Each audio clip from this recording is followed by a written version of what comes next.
And we're back with another sleek braided ponytail featuring my girl Eco Style and Gel. So I really love Eco Style and Gel. I think that my hair just really takes to it.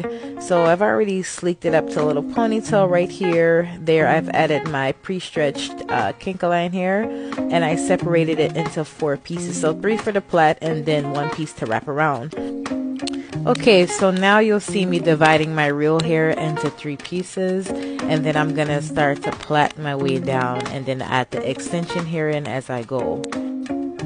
I know you're probably sitting at home like, sleek where? Right here, let me show you. I'm about to get this BTL Braiders Gel, put that on my edges, and take the end of the rat tail comb and just blend everything in real nice, make my baby hairs lay down nice. I really do like the hold that this product gives me, and it just gives me that really nice, sleek, flat, shiny finish that I'm looking for on my hair. So you guys know what to do. Hit the like button, comment, subscribe, and make sure you check the description for all the products. Bye!